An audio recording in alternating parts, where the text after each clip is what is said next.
Hey everyone, this is Gerry Thompson coming to you from the Anderson residence. Not quite moved into my new place in Roanoke quite yet, so we're using a friend's house for the moment, and I think it's going to be good. So, my buddy, Josh Cho, recently top-aided the Open last weekend in Charlotte using his recent deck of choice, which is white-black tokens. And, man, there have been some naysayers, let me tell you. People were just like, oh, this deck is just like a bad version of everything else. What are you doing? And he started 9-0. He finished X1 and 2, 12-1 and 2 in the 15 rounds of Swiss. No buys, just all Josh Cho, all white-black tokens all the time.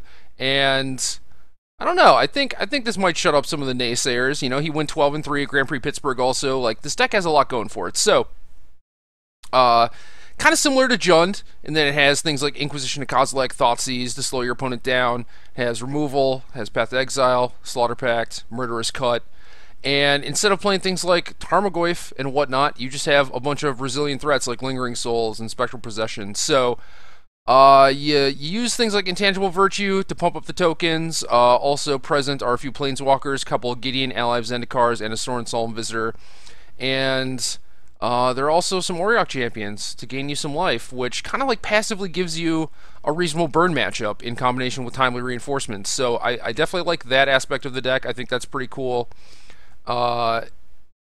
This deck is like I said, kind of similar to Jund. I think Jund is just better in general at grinding people out, whereas this deck can't really do that because it has a lot of things like Bitter Blossoms and even Intangible Virtues, the discard spells, the removal spells, which are kind of just like not great top decks heading into the mid to late game. So what you really want to do is have a discard spell, a removal spell, and then kind of one of the solid role players like Auriok Champion or Intangible Virtue, and then a thing or two that makes tokens, and then you just kind of hope that those things go the distance. Most of the time they do, because it's not very easy to deal with the Lingering Souls, especially when they're all 2/2s. So, I do like this deck. I like it in a field of Splinter Twin. I think this has an excellent twin matchup, both because you kind of have them covered on both fronts. You have the discard and removal spells to stop their combo, and you also have things like Lingering Souls and Spectral Possession that are just really tough for them to deal with. So they can't grind you. You have things like Auriok Champion and Timely Reinforcement, so they can't tempo you out. Auriok Champion also stops their combo unless they have a Pestermite, but you could also just have two Auriok Champions to kind of KO all fronts of their combo.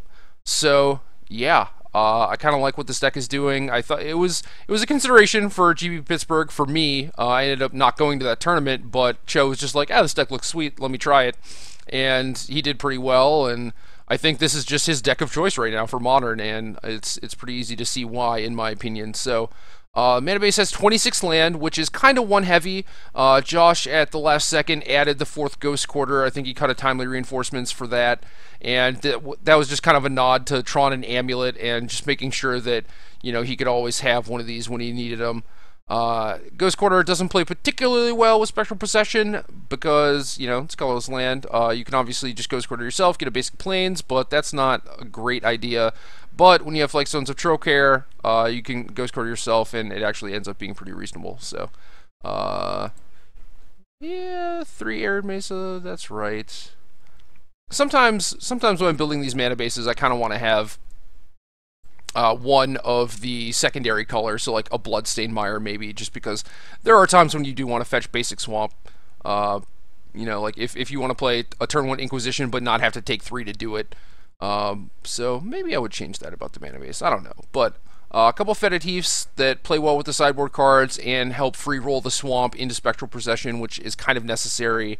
A couple value lands, you know, Windbrisk Heights, a Vault of the Archangel, 2 Shambling Vents. I really like the Shambling Vents. It's pretty nice. Windbrisk Heights is... it was a lot better in Standard when there were a lot of Haymakers, you know, like you'd find a Glorious Anthem or like, you know, Johnny Goldmane or something like that. This deck doesn't have a ton of that. It's...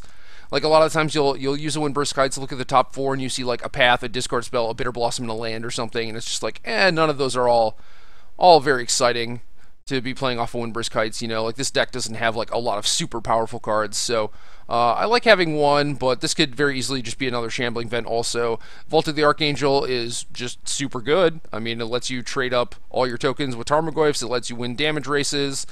And this deck gets to play a few colorless lands. We already have the 4 Ghost Quarters and the Vault of the Archangel, although I would certainly consider the Ghost Quarter to be more like a spell than a land. So yeah, you get to play a few nice little value lands in this deck too.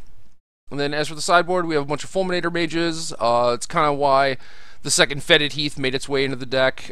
Josh played Blood Moon in GP Pittsburgh and was not super happy with it. He just felt like his Tron opponents could just board in Nature's Claims and whatnot and deal with it pretty easily. So instead, excuse me, he went up to 4 Ghost Quarters, played 3 Fulminator Mages, and 2 Surgical Extractions to actually just get rid of one of the Tron pieces for good. And then he felt like at that point, they would be slowed down enough to the point where he could actually fight through Pyroclasms and Oblivion Stones and stuff like that. But if you let them run rampant with their Tron lands, you're probably not going to win. Your clock's not very fast. They're just doing bigger, powerful things. So Surgical, also very nice against graveyard decks. Those kind of team up with the 2 Resting Pieces to fight things like Gristlebrand and any other sort of weirdo graveyard shenanigans like the Dredgevine deck that I played this weekend. But Rest in Peace, also just generally good against things like Tarmogoyf and Another Reliquary.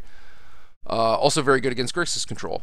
A couple Duresses, those are extra discard spells against combo, but also these are a cheap card that you can bring in against Burn, which is nice. Have the Miser's Worship, which I really like against a lot of different creature decks in Modern, either Zoo, Affinity, Burn, what have you. I think 1 Worship is pretty good, especially when you're pumping out tokens, because it's very unlikely that they're actually going to be able to kill all your stuff. And if Affinity is just going to be on the Infect plan once you have a Worship in play, I mean, you have a bunch of like Lingering Souls and Spectral Procession tokens, Bitter Blossom tokens to block that Inkmoth Nexus. So Worship is kind of the hard lock against a lot of people. And then Josh had 1 Disenchant, just kind of like an all-purpose catch-all.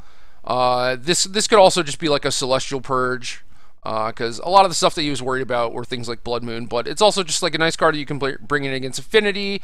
I know that it came up where his opponent had Worship and brought it in against him, and he's like, oh crap, well, you know, thankfully I have this Disenchant, so that was pretty nice, because it used to be a Sundering Growth too, which might be better, because you get like the free token out of the deal, but it is not free, you know, like the mana base is definitely set up to cast dub spells, but at the same time, you know, you definitely want to limit that as much as possible, just so that you don't end up having a hand that has like a Swamp or a Ghost Quarter and a bunch of things that cost white. So Disenchant over Sundering Growth, I think it's close. I think I would probably play the Growth, but I understand what Josh was doing with the Disenchant, and when he made that swap, he'd already played 15 rounds in the Grand Prix, or 13, I guess, with his 2 buys. So the rest of the sideboard, 4 cards against Affinity.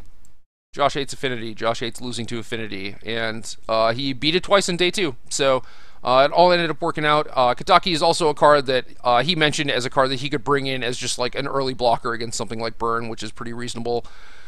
So the combination of Kataki and Stony Silence is obviously very potent. I think you'd much rather just draw 1 and 1 than you would 2 of any of the other ones. So I do like that split of 3 and 1, and also Stony Silence is just a great card against Tron. Stops the Oblivion Stones that people are worried about and whatnot. So maybe 3 Stony Silence is a little bit of overkill, but you know, it does get the job done. So that's basically it. That's the deck. We're gonna play through a league here, or at least most of a league, and we'll see how it goes.